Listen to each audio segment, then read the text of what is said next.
Bleak future for young girls, with over 23,000 teenagers reported pregnant in Gauteng. The DA says this number is troubling because young girls should have a bright future ahead of them. The party is now urging parents, guardians and stakeholders to work with government to assist in curbing teenage pregnancy. DA Gauteng Shadow MEC for Social Development Refiloe Nt'sekhe joins us now. Refiloe, thank you so much for making time. You actually asked this question to the MEC in Gauteng, and in her response, there was a lot more detail about the number of these teenagers who fell pregnant. Just please share those with us and the period as well. Good afternoon, Clement. Let me greet the viewers at home, and thank you for having me on. Obviously, as you say, we look at the Bleak 23,000 teenagers falling pregnant. It means their futures are literally gutted. When you look at the particular situation, girl children tend to end up sitting at home looking after these babies, especially in our poor communities where there's no support structures. Then they don't continue with their education, which actually unpacks on what we mean by a bleak future. Then their education is disrupted on a permanent level. But generally, you find that boy children continue. But shocking in terms of the response that I received from the MEC is that over 900 of these girls who had babies were within the age category of 10 to 14. These are babies that are still having babies themselves. And then you already at that age, they're being sexualized and ultimately losing their futures, which is very sad indeed. Yeah, and of course, these 23,226 teenage pregnancies were reported in the province from April 2020 to April 2021. What needs to happen? What are you calling for as the DA? Because this is a societal issue. It's not just a government that can deal with it. It's not just the parents. It requires all of us.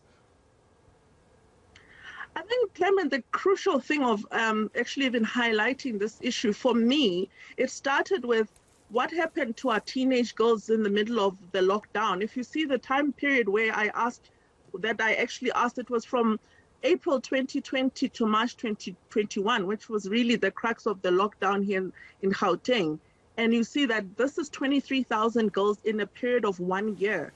So one of the things that we are actually proposing is, first of all, you need to have a multidisciplinary, multi-departmental approach in terms of how you deal with. Community safety needs to come on board so that we know how many arrests there have been, especially in instances of statutory rape.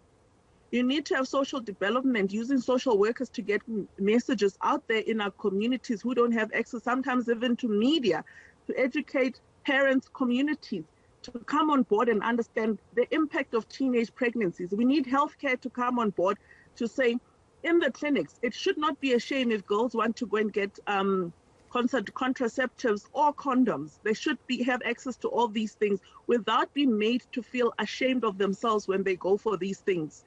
We need to make sure that through the Department of Education, this information is actually circulated. Then you need to bring on board other role players, such as your civil societies. Churches in our communities play a very crucial role, and yet they tend to be overlooked. But what is also challenging is you see that when these girl children were falling pregnant, a lot of extramural activities had also been stopped. So there was no sports where girls would normally be doing drum majorettes to keep off the streets. They are locked up in the houses. There was no soccer where the boys were kicking on the streets, or even organized soccer clubs.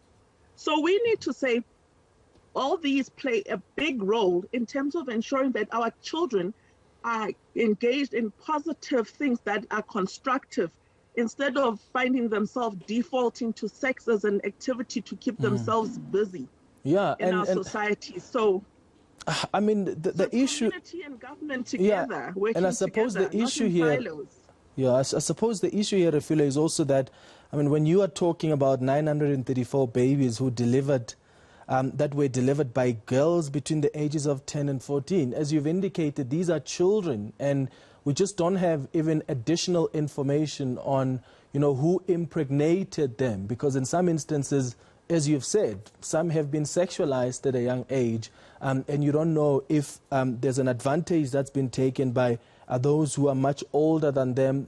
Some of them may have been raped, sexually assaulted. How important is the teaching, not only on these young girls, but the boys as well, because it takes two to tango?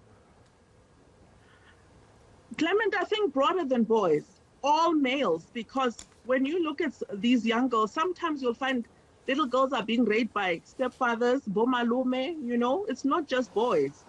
So when children are not taught, whether boys or girls, to respect each other's bodies, when this is the kind of teaching that we are asking for it to be intensified, whether it's through NGOs, civil societies, churches, as well as through government departments that have access to children, so that children understand the consequences of having sex, and then they know that at least until they're at the right age where they are financially or have a good support system, then they can have children. Yeah, I mean, these stats are really, really saddening. Dear Gauteng Shadow MEC for Social Development Refiloe Nt'sekhe, thank you for making time. 23,226 teenage pregnancies reported during lockdown, April 2020 and March 2021. 934 babies were delivered by girls between the ages of 10 and 14. 19,000 babies were delivered by girls between the ages of 15 to 19 years.